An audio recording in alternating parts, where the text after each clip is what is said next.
இன்னைக்கு எடப்பாடி எதிர்க்க முடியாத முடிவு பண்ணிட்டீங்களா? இந்த அரசியலில் வந்து நிரந்தர நண்பனும் இல்லை, நிரந்தர எதிரியும் கிடையாது. கட்சிக்கு துரோகம் செஞ்சவங்க கரை வெட்டி கட்டக்கூடாது அப்படின்றாங்க. ஒரு துரோகம் பண்ணார் ஐயா ஐயாவை சொல்ல சொல்லுங்க. நான் தான் சொல்கிறேன், எடப்பாடி அவர்கிட்ட போய் நாளைக்கே சரண்டர் ஆகிடுறேன். நான் தலைமை அலுவலகத்தை தாக்கியது, இரட்டை சின்னத்துக்கு எதிராக நின்றது, இதுக்கு மேலே என்ன வேணும்? உங்களுக்கு தன்னிச்சையாக இருந்தீங்களே, எல்லா முடிவும் நீங்கள் தானே எடுத்தீங்க. ஏன் 40 சீட்டு நக்கிட்டு போச்சு? பாஜக கூட்டணிக்கு நான் தயார், ஆனால் ஓபிஎஸ் டிடிவியை நான் சேர்த்துக்க மாட்டேன், சசிகலாவை சேர்த்துக்க மாட்டேன் அப்படின்னா பாஜக என்ன முடிவு எடுக்கணும்னு நினைக்கிறீங்க? இந்த கூட்டணி பேசுறதை விட்டுட்டு இந்த கட்சி வந்து நலிவடைஞ்சு போய் நான் எல்லாம் சின்ன பின்னமாக போயிருக்கு. இதை எப்படி சரி செய்யணுன்றதை அதை திங்க் பண்ணணும் எடப்பாடி அவர். நாளைக்கு அதிமுகவுக்காக பாஜக ஓபிஎஸ் கழட்டி விட்டு எதிர்கொள்ள தயாராக இருக்காரு, அப்படி தானே? எது வேணாலும் ரெடி. நாங்கள் எந்த கட்சியை நம்பி இல்லை. எங்களுக்குன்னு ஒரு இது இருக்குது, எங்கள் ஐயாக்குன்னு ஒரு செல்வாக்கு இருக்குது. அந்த செல்வாக்கை யார் வந்தாலும் அதை வந்து நீங்கள் தடுத்து நிறுத்த முடியாது. அந்த செல்வாக்கு இருக்க தான் செய்யும். பொதுக்குழு, செயற்குழு, கட்சி, சின்னம் எல்லாமே அவர்கிட்ட தானே இருக்குது. நாங்கள் 33% ஓட்டு வாங்கியிருக்கோம். அந்த இடத்துல டெபாசிட் போச்சு ரெட்டைலைக்கு. அதுக்கு என்ன சொல்லிங்க நீங்கள்? உங்களால் அம்மா மாதிரி இராணுவ கட்டுப்பாடு மாதிரி நீங்கள் இப்போ யாரெல்லாம் இந்த தப்பு பண்ணாங்க அவங்களாம் நீக்கிறதுக்கு ஒருபோதும் முடியாது. நீங்கள் 2 மாவட்ட சென்னையில் நீக்குங்க பார்ப்போம். சாதி ரீதியாகவோ சமூக ரீதியாகவோ இங்கே யாரும் பிரித்து பார்க்கக்கூடாது இந்த கட்சியில். நீங்கள் எல்லா சமூகத்தினரும் எப்போ ஒன்றா இருக்கணும்னு நினைக்கிறீங்களோ அன்றைக்கி தான் நீங்கள் வந்து வெற்றி அடைய முடியும். முதலமைச்சர்ன்றது யாரும் கனவு கூட காண முடியாது. அப்படியாப்பட்ட பதவி கொடுக்குறப்ப அன்றைக்கி சொல்ல வேண்டியது தானே. அந்த அம்மா கிட்ட போயிட்டு நீங்கள் மண்டிட்டீங்களே, அன்றைக்கி சொல்லணும்ல. அன்றைக்கி தெரியல அந்த அம்மா வேணாம் போகணுன்ட்டு அன்றைக்கி பேசக்கூடாதுல்ல. 2026 திருப்பியும் தோல்வியை தவிர்த்தோம்னாக்கா அத்தோட கதை ஜோலி முடிஞ்சது.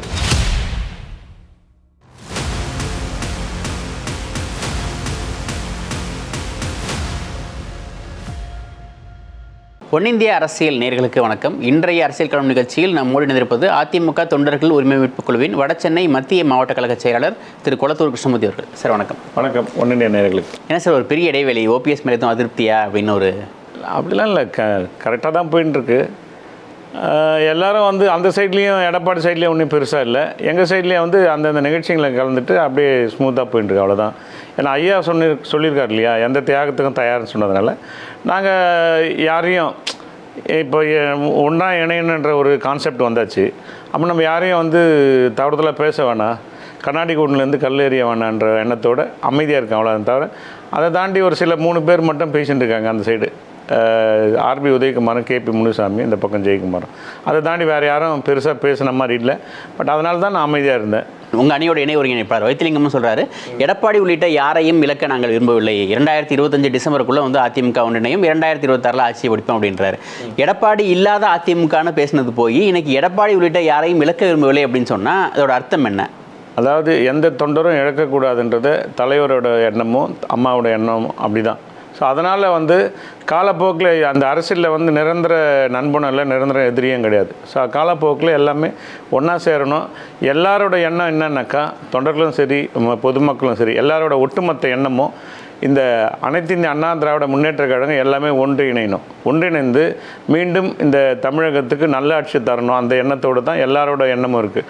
அதனால் வந்து ஒரு சிலர் இப்போ ஒரு குடும்பத்தில் 5 பேர் இருக்குன்னா ஒரு வித்தியாசமாக இருப்பாங்க. ஸோ அது மாதிரி ஒரு இருக்கலாம். பட் அதனால தான் அவர் சொல்கிறார், நல்ல எண்ணத்தோடு தான் சொல்கிறார் அவர். கொடநாடு கொலை வழக்கில் வந்து குற்றவாளி எடப்பாடி பழனிசாமி தான், 10 தோல்வியை வந்து அதிமுக வாங்கி கொடுத்தவர் எடப்பாடி அப்படின்னு சொல்லிட்டு இன்னைக்கு எடப்பாடி உள்ளிட்ட யாரையும் இலக்க விரும்பவில்லை அப்படின்னு சொன்னால் இப்போ நீங்கள் எடப்பாடி எதிர்க்க முடியாத முடிவு பண்ணிட்டீங்களா? நீங்கள் கடைசியாக ஒரு வரி சொன்னார், 98% 99% ஒன்றா சேரணும்னு நினைக்கிறாங்க. இதை நினைக்காதவங்க அவங்களாவே கட்சியை விட்டு விலகி விடுவார்னு சொன்னார் ஒரு வார்த்தை. அது யார் இணையக்கூடாதுன்னு நினைக்கிறாங்களோ அவங்களுக்கு அந்த வார்த்தை யார் நினைக்கிறாங்களோ இந்த வரைக்கும் இணையக்கூடாதுன்னு சொல்லிட்டு நினைக்கிறாங்க இல்லையா சில பேர், அது அந்த 1% அதுதான். அதை தவிர்த்துட்டு அதிமுக ஒன்றிணைன்னு தான் சொல்கிறாங்க. ஓபிஎஸ் டிடிவி சசிகலா 3 பேரும் ரத்தம் குடிக்கும் அட்டைகள் அப்படின்றாங்க, மன்னிப்பு கடிதம் கொடுத்தா கூட ஏற்றுக்க மாட்டோம் அப்படின்றாங்க. ஆனால் நீங்கள் வந்து எடப்பாடி விட்ட யாரையும் இலக்க விரும்பவில்லை அப்படின்றீங்க. ரெண்டுக்கும் வித்தியாசம் தெரியுதா? ரெண்டுத்துக்கும் வித்தியாசம் நானே சொல்லிடுறேன். ஏன்னா எடப்பாடிக்கு நான் மட்டும் தன்னை சார்ந்தவங்க மட்டும் நல்லா இருக்கணும்னு நினைக்கிறாங்க. நம்ம ஓபிஎஸ் அண்ணன் வந்து ஐயா என்ன நினைக்கிறாங்கன்னா, ஒட்டுமொத்த தொண்டர்கள் நல்லா இருக்கணும், நாட்டு மக்கள் நல்லா இருக்கணும் அந்த எண்ணத்தோடு பேசுகிறாங்க. இது ரெண்டுத்துக்கு தான் வித்தியாசம். சுயநலமாக இருக்கிற சில பேர் தான் இந்த ஒன்றிணையத்தை இயக்கிறதுக்கு மறுக்கிறாங்களே தவிர மற்றபடியாக எல்லாமே நான் பொதுநலமாக இருக்கிற சில பேர் எல்லாம் ஒன்றிணைந்து தான் ஒட்டுமொத்த நீங்கள் சாதாரணமாக இப்போ ரோடு சைடு டீ கடையில் போனால் கூட இதான் பேச்சு. ஏன்னா திமுக ஆட்சி எதுவுமே சரி கிடையாது. கிட்டத்தட்ட அவங்க சொன்ன வாக்குறுதி எந்த வாக்குறுதி நிறைவேற்றலை. இப்போ இந்த திமுக இது 3 வருஷத்துலேயே எல்லா விவரம் தெரிஞ்சு போச்சு. அதனால் அடுத்தது நீங்கள் ஒத்துமையாக இருந்து அதிமுக ஜெயிக்கணுன்றது தான் பொதுமக்களோட எண்ணமோ தொண்டர்களோட எண்ணமோ அதுதான் அதை சொல்லியிருக்காரு. ஆனால் வெளிலேருந்து பார்க்குறப்ப நம்ம தான் வீக்காக இருக்கோம், சரண்டர் ஆகிட்டோம், எடப்பாடியை எதிர்க்க முடியாதுன்ற முடிவு கொண்டுட்டாங்க ஓபிஎஸ் அணி, அதனால எப்படியாவது எங்களை சேர்த்துக்கங்க அப்படின்ற மைண்ட் செட்டுக்கு இறங்கிட்டாங்க. அது சில பேர் அதில் இந்த சேர பிடிக்காதவங்க சில பேர் இந்த மாதிரி வதந்தியை பரப்பியிருக்கலாம். நீங்கள் சாமானியமாக பொதுவாகவே இப்போ இந்த கருத்து கணிப்புலாம் எடுக்கிறாங்களா அந்த மாதிரி போய் பார்க்க சொல்லுங்கள். எல்லாரோட கருத்தும் அதுதான். அதனால தான் நாங்கள் ஒன்றையும் தனி கட்சி ஆரம்பிக்கிறேன் அது எதுவுமே சொல்லலையே. உரிமை மீட்பு குழுன்னு வச்சதே நம்ம என்னோட உரிமை. இப்போ என்ன கரை வேஷ்டி கட்டக்கூடாது, கொடி பயன்படுத்தக்கூடாது சொல்கிறதுக்கு யாருக்கும் எந்த அர்த்தமும் கிடையாது. அந்த உரிமையை மீட்டெடுக்கிறதுக்கு தான் இந்த தொண்டர்கள்லாம் சேர்ந்து தான் இந்த தொண்டர்கள் உரிமை மீட்பு குழுன்றதை ஆரம்பித்தாங்க. ஓபிஎஸ்ஸே கட்சி வெட்டி கட்டுறது இல்லை, கட்சி கொடி சின்னம் தலைமையிலும் எல்லாமே அவங்ககிட்ட தான் இருக்குது. அதை தாண்டி நீங்கள் கட்சி வெட்டி கட்டுறீங்கன்னா அதுக்கு என்ன அர்த்தம்? அது கோர்ட்டு தீர்ப்பு மதிக்கிறவர் ஐயா. நாங்கள் எங்களுக்கு அம்மாவோட விசுவாசி. நாங்கள்லாம் அம்மா ஐயாவை அடையாளம் காமிச்சாங்க. அதனால் நாங்கள் ஐயா பின்னாடி போயின்னு இருக்கோம்.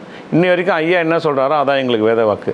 நாங்களே சொல்கிறோம், ஐயா நம்மளை எங்கன்னா கரை வேஷ்டி கட்டக்கூடாதுன்னு சொன்னாங்களா, நீங்கள் கட்டுங்க, உங்களுக்கு உரிமையை அவங்க யார் உங்களை சொல்கிறதுன்னு நாங்கள் கேட்குறோம். இருந்தாலும் இருக்கட்டும்பா, இப்போ சிலர் சொல்கிறதுக்கு நம்ம விமர்சனத்துக்கு ஆளாக வேண்டாம், அதனால் விட்டுடு, வரட்டும், இறுதி தீர்ப்பு வரட்டும், அது வரைக்கும் நான் வெயிட் பண்ணுறேன்னு சொல்லிட்டாரு. கட்சிக்கு துரோகம் செஞ்சவங்க கரை வெட்டி கட்டக்கூடாது அப்படின்றாங்க ஓபிஎஸ் அணி. என்ன துரோகம் செஞ்சார் கட்சிக்கு? ஒரு துரோகம் வரல விட்டு சொல்ல சொல்லுங்க. நான் பலமுறை சொல்லியிருக்கேன், ஒரு துரோகம் பண்ணார் ஐயா ஐயாவை சொல்ல சொல்லுங்கள். நான் தான் சொல்கிறேன், எடப்பாடி அவர்கிட்ட போய் நாளைக்கே சரண்டர் ஆயிடுறேன். நான் தலைமை அலுவலகத்தை தாக்கியது, இரட்டை சின்னத்துக்கு எதிராக நின்றது, இதுக்கு மேலே என்ன வேணும்? சரி, இரட்டை சின்னத்துக்கு நின்னது எது சொல்கிறீங்க? நீங்கள் ராமநாதபுரத்தில் சொல்கிறீங்க. எங்கள் தொண்டர்களை உரிமையை நாங்கள் விட்டு கொடுக்காம இங்கே எங்களோட பலம் என்ன இருக்குன்றத ஒரு தொகுதி, ஒரு பானை சோத்துக்கு ஒரு சோறு பதன்றதுனால நீங்கள் ராமநாதபுரத்தில் ஒரு தொகுதியில் தான் நிற்கிறார். நல்லா புரிஞ்சுக்கணும். மிச்சம் மீதி 39 தொகுதியிலையும் நீங்கள் ஆள் போட்டோமா, எதோ அகேன்ஸ்டாக எதனா பண்ணோமா, ஒரே அது கூட கனத்த இதயத்தோடு தான் நின்னார் ஐயா. வேறு ஆப்ஷனே கிடையாது எங்களுக்கு. நாங்கள் பேக் ஆகிட்டோம்னாக்கா இவங்ககிட்ட ஒன்றுமே ஸ்ட்ரென்த் இல்லைன்னு சொல்லிட்டு, அதனால தான் அந்த ஒரு தொகுதிக்கு உங்களை 3வது இடத்துக்கு பின்தங்கி வச்சது அதனால் தோக்கடிச்சதே நம்ம. அதுவும் யார் வேட்பாளர் பாருங்கள், தலைவரை எதிர்த்த வேட்பாளரோட பையனை வேட்பாளர் நிறுத்துறாங்க.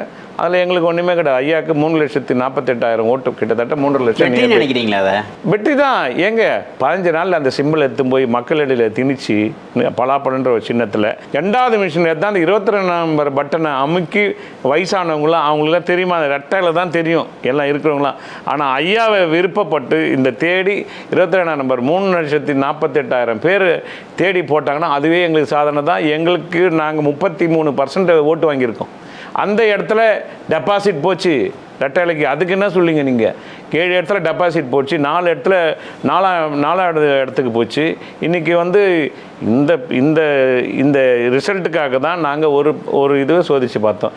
அதுக்காக நாங்கள் ரெட்டையில் எழுத்து வேலை செஞ்சோன்னு சொல்ல முடியாது. அதுக்கு வாய்ப்பே கிடையாது. அது தவறு, ரொம்ப தவறு. ஓபிஎஸ் மேலே வைத்திலிங்கம் அதிருப்தியில் இருக்காரு. அதனால தான் இப்படி ஒரு ஸ்டேட்மெண்ட்டை சொல்கிறாரு. எடப்பாடி இலக்க விரும்பலைன்னு அவர் சொல்கிறதுக்கான மறைமுகமான காரணம் அதுதான் அப்படின்றாங்க. ஐயா சொல்லி தான், ஐயா கிட்ட எந்த வார்த்தையும் ஐயா கிட்ட கேட்டு எல்லாம் கலந்து பேசி தான் அவரும் பேசுவார்.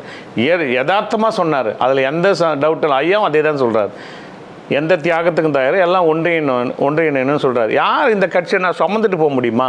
எடப்பாடி சுமந்துட்டு போக முடியுமா? இல்லை ஐயா சுமந்துட்டு போயிட்டாரா? கிடையாது. இது தொண்டர்களுக்காக உருவாக்கின இந்த இயக்கம் தான். தொண்டர்களையே ஒப்படைச்சிட்டு போயிடணும், அவ்வளோதான். யாருக்கு டெட்லைன் வருதோ அவங்க ஒப்படைச்சிட்டு போயிடணும். இதை வைத்திலிங்கம் தவறான அப்படிலாம் கிடையாது. எல்லாம் ஒத்துமையாக தான் இருக்கும், அதில் எந்த டவுட்டும் கிடையாது. எடப்பாடியே இப்போ இலக்க விரும்பவில்லை, அவரும் எங்கள் ஒரு தாய் பிள்ளை தான் அப்படின்றீங்க. அண்ணாமலை எடப்பாடியை தற்கொலைன்னு சொன்னப்போ எங்கே போனீங்க நீங்கள்லாம்? ஓபிஎஸ் என்ன பேசினார், டிடிவி என்ன பேசினார், ஓபிஎஸ் ஆதரவாளர்கள் என்ன பேசினாங்க? ஏங்க நம்ம எடப்பாடி நிமிஷத்துக்கு ஒரு பேச்சு பேசுவார். நாளைக்கு நீங்கள் உங்களால் தானே எங்களுக்கு இந்த இது 10 பேர் நம்ம ஆதரவு கொடுத்து ஆட்சி அமைக்கிறப்போ ஐயாவெல்லாம் எந்த மாதிரி புகழ்ந்து பேசினாங்க, இந்த சின்னம்மாவை என்ன மாதிரி புகழ்ந்து பேசினார், டிடிவி என்ன மாதிரி புகழ்ந்து பேசினார். இதே டிடிவிக்காக ஆர்கே நகரில் தொப்பி போட்டு ஓட்டு கேட்டவர் தான் எடப்பாடி. இன்றைக்கி வந்து நீங்கள் நிமிஷத்துக்கு மாறுற இது மாதிரி பண்ணிடுங்க, பச்சைவந்தி மாதிரி பண்ண முடியும். ஐயா மாற மாட்டார். என்றைக்கும் ஒரே இது. என்றைக்கு பிஜேபியோட டைப்பில் இருக்கும். பிஜேபியோட கூட்டணி இல்லைனாக்கா அன்னிலேருந்து பிஜேபி பற்றியே பேச மாட்டாங்க, பிஜேபி விமர்சிக்கிறதுக்கு ரெடியாக இருப்போம். இன்னி வரைக்கும் அந்த கூட்டணியில் கரெக்டாக ட்ராவல் பண்ணிட்டு இருக்காரு, அதில் எந்த சலசலப்பும் இல்லை. அதனால் அவருக்கு எங்கள் கொள்கை கோட்பாடு வேறு, இவர் வந்து நிமிஷத்துக்கு மாறதுக்காக மாறி நாங்கள் பதில் சொல்லிக்க முடியாது. இல்லை, அன்னைக்கு எடப்பாடி ஆதரிச்சு பேசியிருந்தா சரி, ஒரு ஒருங்கிணைப்பை நோக்கி ஒரு நகரத்தில் கூட இருந்திருக்கலாம்ல. பாஜக கூட்டணியில் இருந்தால் கூட நமக்காக பேசுகிறாரு அண்ணன் அப்படின்னு கூட இறங்கி வந்திருக்கலாம்ல. எடப்பாடி ஒரு மனசில் ஒரு தாக்கத்தை ஏற்படுத்திருக்கோம்ல. அதே அண்ணன் நொன்னன் தாங்க டெல்லிக்கு போனார்ல, அன்றைக்கி அண்ணாமலை கூப்பிட்டு போனார். அன்றைக்கி நல்லவராக தெரிஞ்சாரா இல்லை நீங்கள் இந்த ஈரோடு கிழக்கில் உங்களுக்கு ஃபேவர் பண்ணி கொடுத்தாங்களே, சிம்பிள்லேருந்து கட்சியிலேருந்து எல்லாமே உங்களுக்கு ஃபேவர் பண்ணி கொடுத்தாங்களே, அன்றைக்கி அண்ணாமலையார் நல்லவராக தெரிஞ்சார். உங்களுக்கு பிரச்சனை என்னென்னா, கொங்கு மண்டலத்தில் ஒரு கத்தி ஒரு உரையில் 2 கத்தி எப்படா இருக்குன்றது தான் பிரச்சனையே. அதுதான். ஏன்னா அதே கவுண்டர் சமுதாயம் அதே இதில் இருக்கிறதுனால அண்ணாமலை அவர் ஏற்றுக்கிறதுக்கு கொஞ்சம் மறுக்கிறார். ஏன்னா அந்த பக்கம் நம்ம இவர் எஸ்பி வேலுமணி கொஞ்சம் தடையாக இருக்காருன்னு நினைக்கிறேன். அதுக்காக இருக்கலாம். பட் இதுக்கு நாங்கள் எல்லாத்துக்கும் வந்து ஐயா இவங்களுக்கு சாதகமாக பேசணும் அப்படி கிடையாது. எந்த சூழ்நிலையும் பாருங்கள், ஏற்கனவே ஓபிஎஸ் அணி இபிஎஸ் தனியாக இருந்தது. அப்போ கூட லிஸ்ட்டு கொடுப்பாங்க. ஐயா லிஸ்ட்டு கொடுப்பாங்க. அவர் மனோகரன் என்ன பண்ணுவார், எடுத்து போய் அங்கே எடப்பாடிக்கிட்ட கையெழுத்து வாங்க போவாங்க. நம்ம லிஸ்ட்டை பெண்டிங்கில் போட்டுருவாங்க. அதே எடப்பாடி என்ன பண்ண, இவங்களே தீர்மானம் போட்டு எடுத்து வந்து லிஸ்ட்டு எடுத்தாந்து கொடுப்பாங்க. ஐயா பார்ப்பார், ஒரு 5 நாள் பார்ப்பார், எல்லாரும் கையெழுத்து போட்டு அனுப்பிச்சிடுவார். ஆனால் நம்ம பையில் பெண்டிங்கில் வைப்பார். அதை எதிர்க்கணும் நான் சுயநலமாக இருந்தாக்கா அன்றைக்கே வந்து கையெழுத்து போட மாட்டேன், இதை நீங்கள் போட்டால் தான் இதை போடுவேன்னு சொல்லியிருந்தாருன்னா இந்த அளவுக்கு ஆயிருக்காது. அது ஐயா அந்த விதத்தில் பெருந்தன்மையாக சில விஷயத்தை விட்டு கொடுத்ததுனால நீங்கள் அவர் ஒன்றையும் வேலைக்காகாத மாதிரியும் அவர் எது செயல்பாடு இல்லாத மாதிரியும் துரோகம் செஞ்ச மாதிரி நீங்கள் திணிக்கிறீங்க. நீங்கள் எப்படி சொல்கிறீங்க? அவங்க என்ன சொல்கிறாங்கன்னா, எந்த முடிவுமே எங்களால் எடுக்க முடியல, 2 பேருக்கும் தனித்தனியாக கையெழுத்து போட வேண்டியது இருந்துச்சு, எந்த முடிவுமே எடுக்க விட மாட்டார், அவர் பையனை தவிர யாருமே ஜெயிக்கக்கூடாதுன்னு நினச்சாரு. சூப்பர். எந்த முடிவு எடுப்ப உங்களுக்கு தன்னிச்சையாக இருந்தீங்களே, எல்லா முடிவும் நீங்கள் தானே எடுத்தீங்க. ஏன் 40 சீட்டு நக்கிட்டு போச்சு? ஏன் என்னாச்சு? நீங்கள் தன்னிச்சையாக தானே முடிவு எடுத்தீங்க. இங்கிட்டு நீங்கள் அந்த பக்கம் சிவி சண்முகத்துக்கு ஆப்போசிட்டாக ஏதோ வேட்பாளர் போட்டிங்க, அவர் யாருமே இறங்கி வேலை செய்யலை. இந்த பக்கம் கேசி வீரமணி, இந்த பக்கம் அது மாதிரி சொல்லிகிட்டே போகலாம் லிஸ்ட்டு. நீங்கள் தன்னிச்சையாக முடிவு எடுத்தீங்களே, ஜெயிச்சு காட்ட வேண்டியது தானே. ஏன் தோல்வி காட்டுறீங்க? ஏன் 40 சீட்டு என்ன பண்ணீங்க? நீங்கள் கூட்டணியை கூட்டுங்கனாக்கா நம்ம எங்கேயோ இருக்கிற மன்சூர் அலிகான கூட்டை வச்சுன்னு இந்த கேபி முனிசாமி பேசிட்டு இருக்கு. இதெல்லாம் கூட்டணியா? அன்றைக்கே தெரியல உங்ககிட்ட வரதுக்கு பயந்தாங்க. தேமுதிக, புதிய தமிழகம், எஸ்டிபிஐ ஓட்டு என்னங்காச்சு? பாவம் அவங்களே ஏன்டா கூட வந்தனுங்க. அவன் பிரபாகர், அவர் விஜய பிரபாகர் அவரே தோற்று போனார் பாவம். இவங்களால. பட் இது எல்லாமே எல்லாம் ஒன்றா சேர்ந்தால் தான். சாதி ரீதியாகவோ சமூக ரீதியாகவோ இங்கே யாரும் பிரித்து பார்க்கக்கூடாது இந்த கட்சியில். நீங்கள் எல்லா சமூகத்தினரும் எப்போ ஒன்றா இருக்கணும்னு நினைக்கிறீங்களோ அன்றைக்கி தான் நீங்கள் வெற்றி அடைய முடியும். இவங்க வேணாம் இவங்க வேணும் சுயநலத்துக்காக கிடையாது, இந்த கட்சி தொண்டர்களுக்காக நீங்கள் இறங்கி போங்கன்றேன். எடப்பாடி தான் சொல்கிறேன் நான், இறங்கி போங்க, குறைஞ்சிட மாட்டீங்க, ஒன்றும் தப்பு இல்லையே. நீங்கள் அடமெண்ட்டாக இல்லை வரக்கூடாது ஜெயிப்பேன்னு இருக்க முடியாது. இந்த 2026 திருப்பியும் தோல்வியை தவிர்த்தோம்னாக்கா அத்தோட கதை ஜோலி முடிஞ்சது. கதையை முடிச்சிடுவார். மிச்சம் மீதி அதானே இருக்குது. இன்னும் 5% 10% தான் இருக்குது. இதில் வர 22 சீட்டு நிற்கிறப்போ அந்த பர்சன்டேஜ் வாங்கின ஓட்டுக்கு இப்போ 1% கூடுதலாக வாங்கினாங்க. ஏங்க 33 34 சீட்டுங்க அந்த வாட்டி நின்னது. 10 சீட்டு அதிகமாக வரப்போ அதே பர்சன்டேஜை பற்றி பேசினுக்கிறீங்க. இப்போ பர்சன்டேஜை பற்றி பேசி நாங்கள் இவ்வளோ ஜெயிச்சிட்டோம் இவ்வளோ ஓட்டு வாங்கிட்டோன்னா நம்ம போய் ஆட்சி இதில் போய் பதவி கொடுத்துருவாங்களா? தோல்வி தானே. சரி, அத்தனைக்கு பிறகு எல்லாருமே அவர் கூட தான் சார் இருக்காங்க. மாவட்ட செயலர், எம்எல்ஏ, எம்பி, பொதுக்குழு, செயற்குழு, கட்சி, சின்னம் எல்லாமே அவர்கிட்ட தானே இருக்குது. ஒரே ஒரு விஷயம் புரிஞ்சுங்க, இவங்கெல்லாம் எதுக்காக இருக்காங்கன்னு சொல்ல, பண சுகம் பதவி சுகம் அனுபவிச்சவங்க தான் அங்கே இருக்காங்க. திரும்ப நான் சொல்கிறேன், போன வாட்டியே சொன்னேன், இந்த 40 சீட்டில் ஒரு சீட்டு ஜெயிச்சா கூட நான் இந்த கட்சியை விட்டே போயிடுறேன்னு சொன்னேன். இதே உங்கள் ஒன்று நான் சொல்லியிருக்கேன். இப்போ 40 சீட்டும் போச்சு. இனியாவது திருந்தி எல்லாரையும் ஒருத்தாய் மக்களாக எல்லாம் பார்த்து எல்லாம் ஒன்றிணைஞ்சு 4 பேரும் ஒன்றா உட்காந்து டிஸ்கஸ் பண்ணி தான் ஆகணும் இந்த விஷயத்தில். யார் ஐயாவாக இருக்கட்டும், இபிஎஸ்ஸாக இருக்கட்டும், சசிகலாமா இருக்கட்டும், டிடி 4 பேரும் உட்காந்து பேசி இதை எப்படியாப்பட்ட ஒரு இயக்கங்கிறது இப்படி இந்த கேவலத்தை உருவாக்கி கட்சி இவ்வளோ அழிவு போனதுக்கு இதை எந்த காலத்தில் சரி பண்ண முடியும்னு நினைக்கிறீங்க? தொண்டன் தான் சரி பண்ணணும். நீங்கள் எல்லாம் ஒன்றா சேர்ந்தால் கூட கீழ் மட்டத்தில் வந்து ஒன்றா சேர்கிறதுக்கு கிட்டத்தட்ட 4 ஆகும். அதுக்கு நீங்கள் இப்பயே சேர்ந்தால் தான். இப்போ ஓபிஎஸ் ஆளுனா இபிஎஸ் ஆளுங்க தோக்கணிக்கணும், இபிஎஸ் ஆள ஓபிஎஸ் அப்படி தோக்கணிக்கணும். இப்படி தான் மனநிலைக்கு இப்படி ப்ரோக்ராம் பண்ணி வச்சாச்சு. இந்த பழா போன இந்த தொண்டர்களுக்கு பாவம் இப்படி ஒரு ப்ரோக்ராமை பண்ணி வச்சுட்டாங்க. எல்லாம் சொல்லி சொல்லி சொல்லி இதை சரி பண்ணுறதுக்கு கிட்டத்தட்ட 6 மாதம் ஆகும். நீங்கள் வந்து இன்னொன்று நினச்சிருக்கிறீங்க, பூத்தில் உட்கார ஆள் கிடையாதுங்க. நீங்கள் ஆள் வச்சுக்கலாம். நீங்கள் முன்னாள் அமைச்சர் வச்சுப்பீங்க, இன்னால் அமைச்சர் வச்சுப்பீங்க, இன்னால் எம்எல்ஏ இருக்கட்டும், யாருன்னா இருக்கட்டும் என்ன. ஆனால் தொண்டர் இல்லாமல் இந்த கட்சியை வந்து நீங்கள் எப்படி வழி நடத்த முடியும்? பூத்தில் காலையில் நாங்கள்லாம் அப்போல்லாம் பூத்து பாகம் பார்க்குறப்ப 6 மணிக்கெலாம் போய்டும், தூக்கம் இருக்காது. 6 மணிக்கு நைட்டே 2-2:30 ஆகிடும். ஒரு 2 மணி நேரம் தான் படுத்து அதுக்குள்ளே புக்கில் எடுத்து போய் நாங்கள் போய் பூத்தில் உட்காருவோம். காலையில் போய் உட்காருவோம், டெஸ்ட் ஓட்டு போடுவோம், எல்லாம் போட்டு ப்ராப்பராக எல்லாம் இருக்கான்னு எல்லா இடத்துக்கும் ரவுண்ட்ஸ் வருவோம். ஆனால் இப்போ 9 மணிக்கு போகிறாங்க உள்ளே, அதுக்குள்ளே என்ன பண்ணுறான் 4 மணிக்கே வெளியே வந்துட்டாங்க. அப்போ என்னாச்சு? யார் மேலே பயம் இல்லை, யார் மேலே ஏங்க தலைவரும் அம்மாவோட இந்த மாபெரும் தலைவருங்க அந்த வெற்றிடத்தை யாராலையும் நிரப்ப முடியாது. நான் தான் சொல்கிறேன், ஐயாவும் சொல்லிட்டார். அந்த இடத்துக்கு யாரும் தகுதி கிடையாதுன்னு சொல்லிட்டார் ஐயா. இதுக்கு மேலே என்ன சொல்லணும்?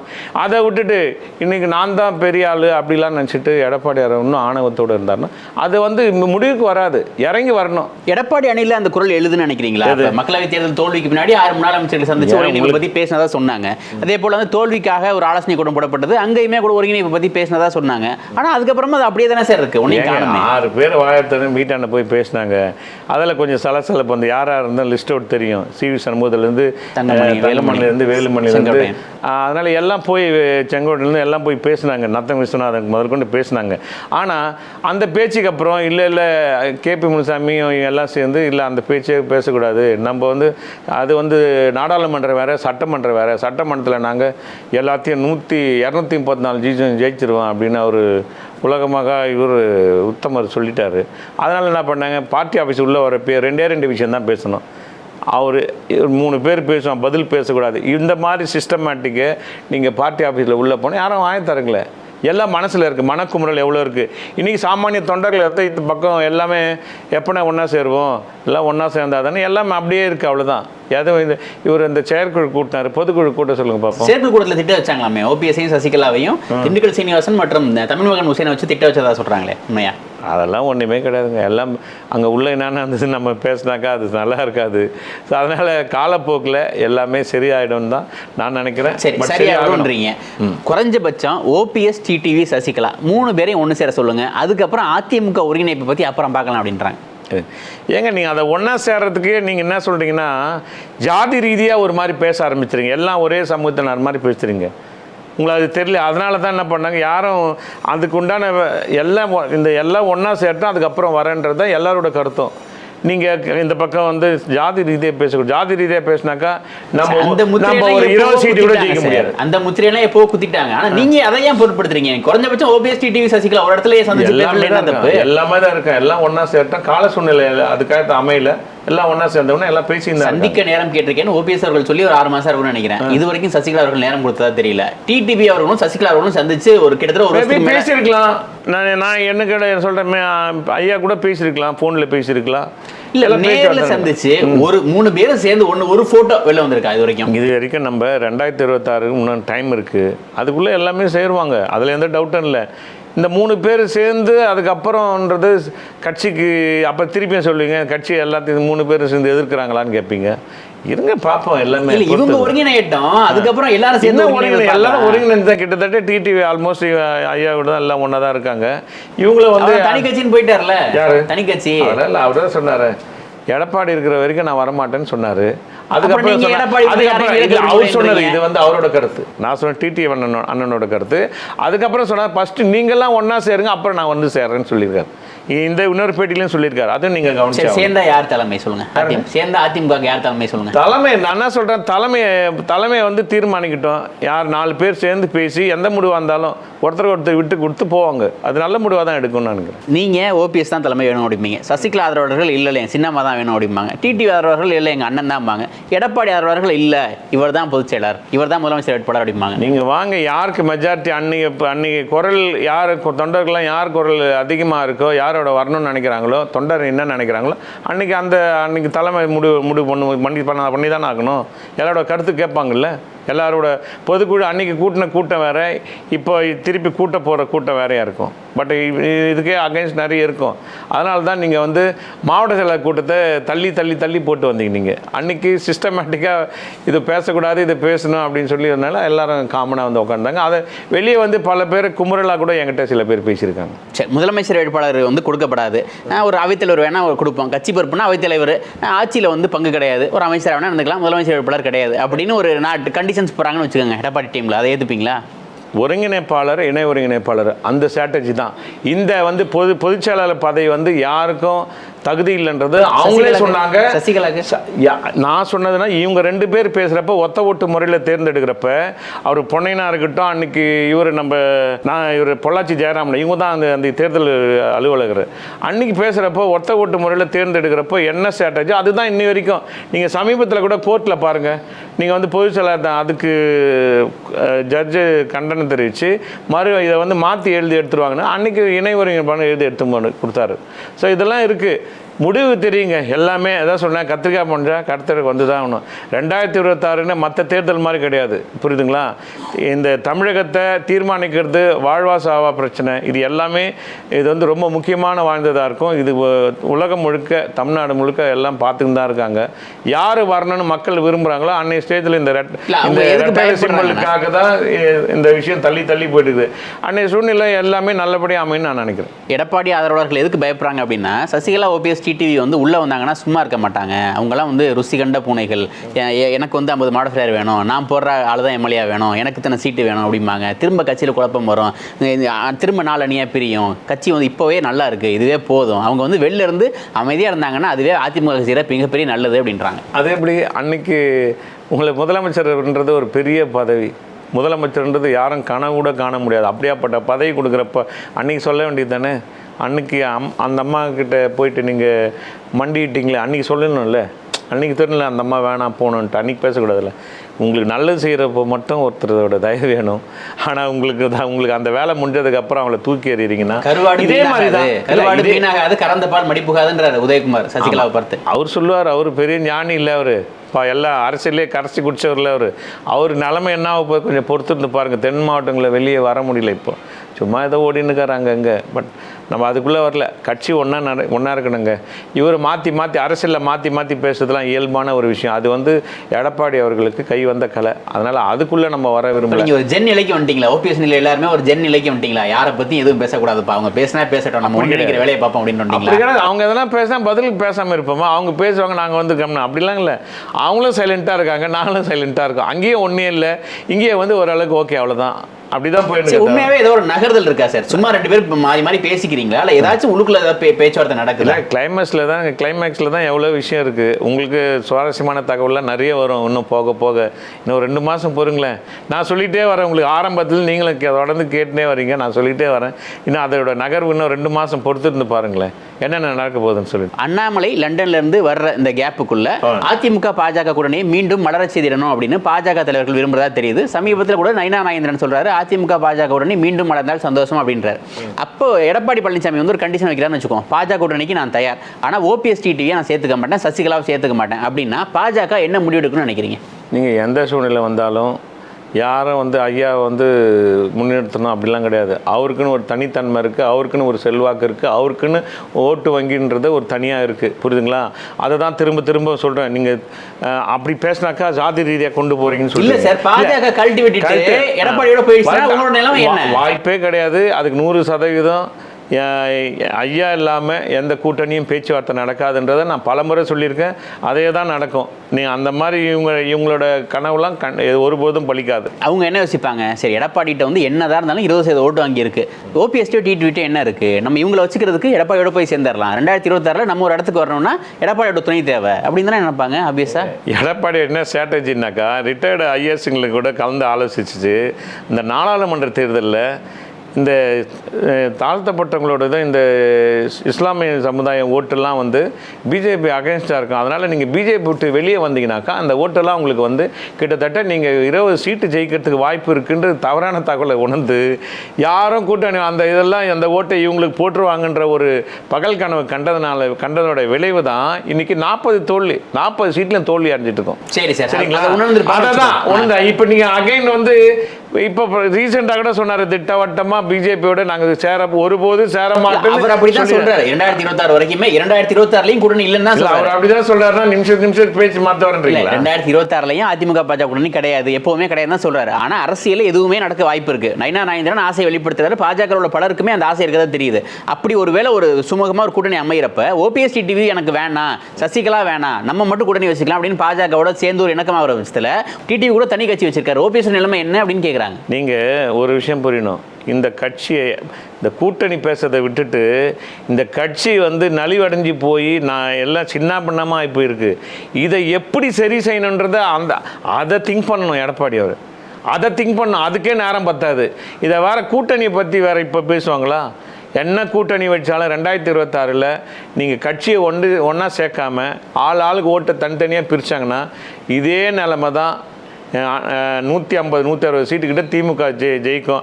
அதுக்கு வெற்றி பெறக்கு வைக்கணும்னு நீங்கள் முடிவு பண்ணியிருந்தீங்கன்னாக்கா அதை மாற்றி ஆற முடியாது. ஏன்னா எடப்பாடி அந்த நிலைமையில எண்ணத்தில் தான் இருக்கிறாங்க. ஒன்று சேரணுன்றது நீங்கள் சொல்ல எனக்கு புரியுது. இப்படி ஒரு பாசிபிலிட்டி வந்துருச்சு அப்படின்னா ஓபிஎஸ் அவரோட முடிவு என்னவா இருக்கும்? ஓபிஎஸ் அவரோட நிலைமை என்ன?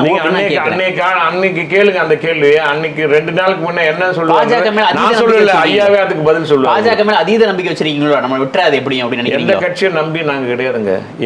எனக்கு அம்மாலாம் எங்களுக்கு சொல்லி கொடுத்தது, எங்கள் ஐயாவுக்கு சொல்லி கொடுத்ததெல்லாம் வேற, இது வேற. இப்போ வந்து காலத்துக்கு ஏற்ற மாதிரி மாறி இந்த எடப்பாடி தலைமையில் ஒன்றா பேசலாம் தர. ஐயா வந்து ஒரே நிலைப்பாட்டில் தான் இருக்கார். மாற்றி என்றைக்குன்னா ஒரு வார்த்தை அவர்கிட்ட இருந்து இப்படி தவறுதலாக வந்து நீங்கள் கேள்விப்பட்டிருக்கீங்களா? மாற்றி பேசி அந்த மாதிரி இல்லை, ஒரே நிலைப்பாட்டில் தான் இருக்கார். அவர் எந்த ஒரு சிந்தனையும் கிடையாது. ஏன்னா அவர் ஆன்மீகத்தில் ஈடுபாடு கொண்டவர். அதனால் யாரும் பொய்யும் பேசும்போது தெளிவான சிந்தனையோட தெளிவாக இருக்கார். அன்றைக்கி என்ன முடிவோ அதே தான். நீங்கள் தான் மாறி பேட்டி கொடுத்து பிஜேபியோட போயிடுவார், அவருக்கு கவர்னர் பதவி கொடுக்க போகிறாங்க, இந்த கட்சியை இணைச்சிருவார், எல்லாம் நீங்கள் சொல்லி நீங்கள் ப்ராபகண்டா பண்ணி நீங்கள் கொடுக்குற பணத்தை வச்சு இந்த மீடியாக்கள்லாம் அவர் மேலே பரப்பி இதே பிரச்சனை ஒன்று வந்தது பிஜேபி. இதே கேபி முனுசாமி அங்கே உட்காந்து பேசிட்டு இருக்காரு. இதே கேபி முனுசாமி மதுரையில் வச்சு இந்த செத்தாலும் அதிமுக கொடி தான் அவர் ஓபிஎஸ் இதில் போர்த்துவாங்கன்னு சொன்னதை அவர் அன்றைக்கி சுட்டி காமிச்சார். இன்றைக்கி அங்கே இருக்கார். அவரோட நிலைப்பாடு தெளிவாக இருக்காருங்க. அவருக்குன்னா இதுக்கு மேலே இந்த கட்சியை தாங்கினா அவர்னா சுமந்துட்டா போகிறார் கிடையாது.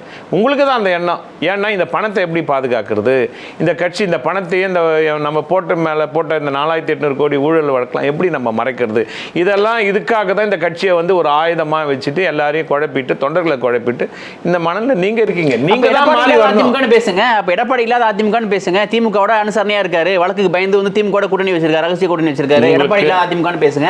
அப்புறம் எடப்பாடியோட சேர்ந்த அதிமுக எடப்பாடி இலக்க விரும்புறீங்க சொல்றீங்க. இப்போ வந்து இவர் வந்து ஓபிஎஸ் வந்து சேர்க்க மாட்டேன் அப்படின்னு பேசினார்ல, அவர் பொதுவாக சொன்னார். பொதுவான வார்த்தை அது.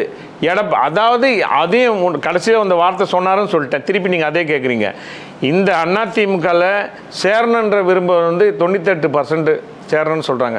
அந்த 2% வேணான்றனா அது தானாகவே அந்த கட்சியை விட்டு விலகிடுவாங்கன்னு சொல்லியிருக்காரு. அது எடப்பாடிக்கே பொருந்துன்னு வச்சுங்க. நாளைக்கு அதிமுகவுக்காக பாஜக ஓபிஎஸ் கல்வி விட்டு எதிர்கொள்ள தயாராக இருக்காரு, அப்படி தானே? எது வேணாலும் ரெடி. நாங்கள் எந்த கட்சியும் நம்பி இல்லை. எங்களுக்குன்னு ஒரு இது இருக்குது, எங்கள் ஐயாக்குன்னு ஒரு செல்வாக்கு இருக்குது. அந்த செல்வாக்கை யார் வந்தாலும் அதை வந்து நீங்கள் தடுத்து நிறுத்த முடியாது. அந்த செல்வாக்கு இருக்க தான் செய்யும். நீங்கள் சாதாரணமாக சும்மா ஒரு ஹோட்டலில் அப்படி போனால், ஒரு ரோட்டில் போனால் போகிறவரையே ஓபிஎஸ் எல்லாம் ஜேன்னு ஜனங்க வருது, புரியுதுங்களா? அந்த மாதிரி சொல்ல தேவையில்ல. இவர் வேணான்றாரு, நீங்கள் நல்லா தொண்டெல்லாம் வேணும்னு சொல்கிறோம். இவர் சரி இப்படி ஒரு கண்டிஷன் வைக்கிறான்னு வச்சுங்க எடப்பாடி, எனக்கு வந்து பாஜக தான் பிரச்சனை, நம்ம ஒன்று சேர்ந்துருக்கல பிரச்சனை இல்லை, வாங்கினேன் அப்படின்னு கூப்பிட்டா பாஜக கூட்டணியை கழட்டி விட்டுட்டு ஓபிஎஸ் அவர்கள் அதிமுக. இதுதாங்க 4 பேரும் உட்காந்து பேசி முடிவு எடுக்க வேண்டிய விஷயம். அது நான் சொல்ல முடியாது இல்லையா?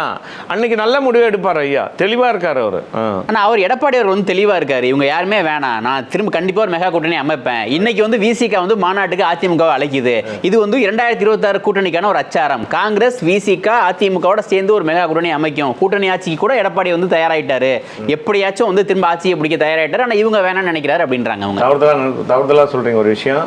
எடப்பாடி வந்து நினைக்கிறது வந்து தவறு. ஏன்னா திருமாவளவன் வந்து அவர் நம்மளே டாஸ்மார்க்கை ஓப்பன் பண்ணிவிட்டு நம்மளே நிதியை கொடுக்குறோம், அது தவறு.